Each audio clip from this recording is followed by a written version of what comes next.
My brother and I were born 8 minutes apart. Same face, same DNA, same childhood. Growing up, people used to joke that we could switch places and no one would ever know. I used to laugh at that. Until the night the police knocked on my door and told me I was under arrest for a fatal hit and run. They said they found a car abandoned near the scene, and inside it, a water bottle with my DNA on it. A perfect match. I kept telling them it wasn't possible, that I hadn't even left my apartment that night. But as they were reading me my rights, one memory kept replaying in my head. A few hours earlier, my brother had stopped by unexpectedly. He said he just needed a glass of water, and when he left, he took the bottle with him. The knock came just after midnight, soft but steady, the kind that feels controlled, like whoever is on the other side already knows how this is going to end. And I remember sitting up in bed for a second, trying to figure out if I had dreamed it before it came again, louder this time. And when I opened the door, two officers were standing in the hallway under that harsh yellow light that makes everything look more serious than it is. Except this time it wasn't exaggerating anything, because the moment they asked me to confirm my name, I could feel something shift in my chest, like the air had gotten heavier. And when they said there had been an accident, a fatal hit and run, and that my name had come up in the investigation, I actually let out a small laugh because it didn't make any sense. And I told them that. I said there had to be a mistake, that I hadn't been anywhere near a car that night, that I'd been home the entire evening working on my laptop. But they didn't react the way people do when they think you might be right. They reacted like they'd already moved past that part. And they asked me to come with them to the station, not aggressively, not forcefully, but in a way that made it clear I didn't really have a choice. And I remember grabbing my jacket with shaking hands, trying to replay my night in my head, every hour, every detail, looking for something that could explain this. But there was nothing, just the quiet routine of being home alone. And when we got to the station, the room they put me in was colder than I expected. The kind of cold that seeps into your arms and makes you hold yourself tighter without realizing it. And after what felt like forever, a detective came in and set a folder down in front of me. And inside were photos of a damaged car pulled off to the side of a dark street, paint scrapes, headlights cracked. And then he showed me the part that made everything tilt. A photo of a plastic bottle sitting in the cup holder, and he told me it had been recovered from inside that vehicle, and that the DNA on it matched mine. Not partial, not close, but exact. And I remember staring at that image, trying to understand how something that clearly existed could feel completely impossible at the same time. Because I had never seen that car before. I had never been on that street. And I definitely hadn't left anything behind inside a vehicle involved in a fatal crash. And that's when something small, something almost forgettable, started to push its way into my thoughts.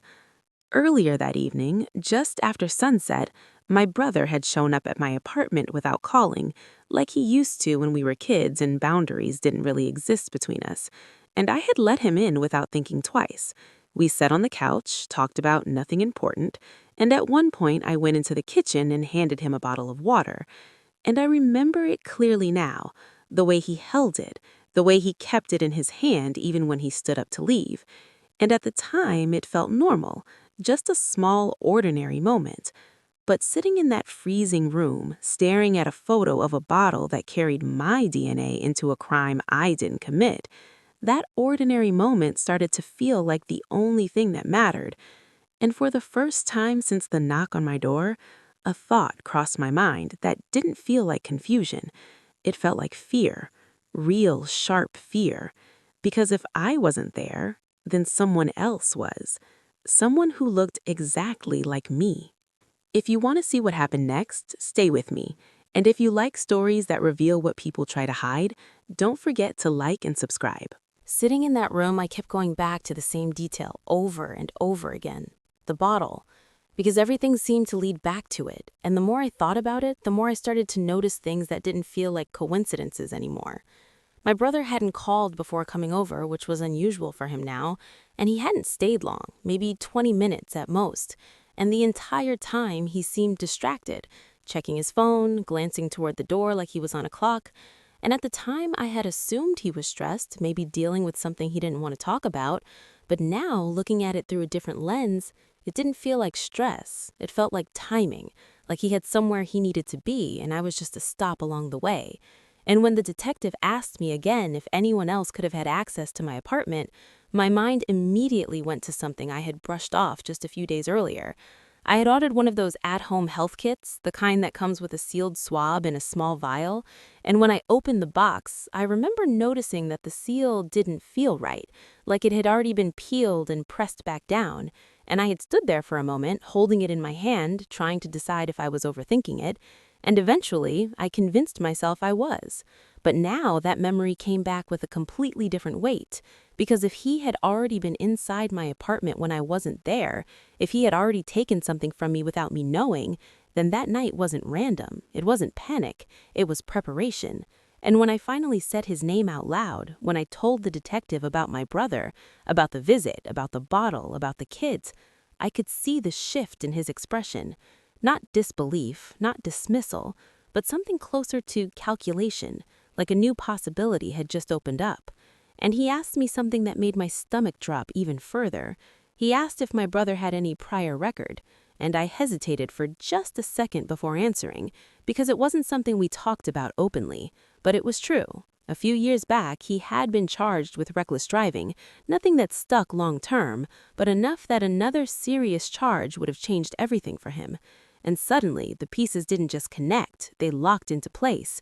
He hadn't just needed to get away from the scene, he had needed someone who couldn't be separated from him in the simplest way possible, someone whose DNA would point in the wrong direction long enough for him to disappear. And I realized then that he hadn't chosen me because I was convenient, he had chosen me because I was perfect. And what made it worse, what made it almost unbearable to sit with, was that this wasn't some stranger trying to frame me. This was the same person who had grown up in the same house, ate at the same table, laughed at the same stupid jokes, the same person who used to grab my wrist when we crossed the street so I wouldn't run ahead. And now that same hand had reached into my life and quietly taken something that could have put me in a prison cell for the rest of it. And as the hours passed and the questions continued, I stopped trying to convince them I was innocent in the way I had at the beginning, because innocence wasn't the problem anymore. Proving it was. And somewhere in the middle of all that, a new thought settled in, colder and heavier than anything before it. This wasn't a mistake that needed to be corrected.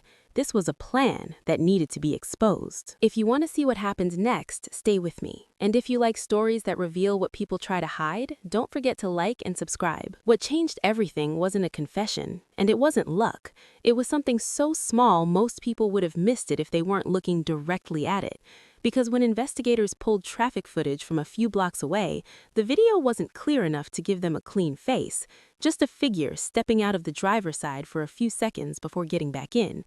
And at first glance, it looked like me. Same build, same posture, the kind of similarity that would have been enough to close the case if they hadn't already started questioning it. But when I watched it for the first time, leaning forward in that uncomfortable chair, something in my chest tightened in a way I couldn't ignore, because I recognized that movement, not the way he looked, but the way he shifted his weight when he stepped forward, a slight hesitation in his right leg, almost invisible unless you knew it was there. And I said it before I even realized I was speaking. I told them to pause the video, to rewind it, to watch his walk again. And when they did, I pointed to it, that small, uneven step, and I told them about the injury, how he had torn something in his knee years ago, how it never fully healed, how it showed up in moments exactly like that. And at first, they weren't convinced. They said it could be anything, a shadow, a glitch, a bad angle. But I asked them to pull old footage, anything they had of him walking, and when they compared it side by side, when they slowed it down frame by frame, that small difference stopped being a maybe and started being a pattern. And from there, everything else came faster. They traced the car back further, found damage that matched the impact, found paint transfer consistent with the victim's clothing, and when they finally brought him in, the story he had built started to fall apart piece by piece.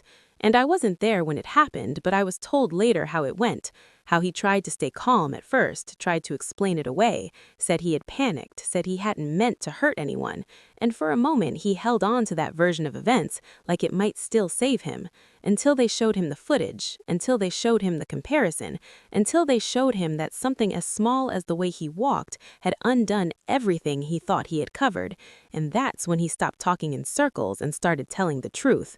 Not all of it, not the kind that makes things make sense, but enough to admit that he knew exactly what he was doing when he took that bottle from my apartment, enough to admit that he had needed someone to take the fall, and enough to confirm the part that still sits heavier than anything else, that he had chosen me before the accident even happened.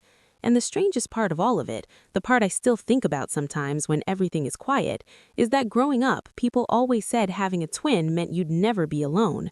But what they never tell you is what it feels like when the person who shares your face becomes the one who studies it closely enough to replace you. And when they walked him past me in the hallway later that day, hands cuffed, eyes forward, he didn't look at me, not once. But just before he disappeared around the corner, I saw something I wish I hadn't, the smallest hint of a smile, like this had never really been about escaping what he did. It had been about proving that he could.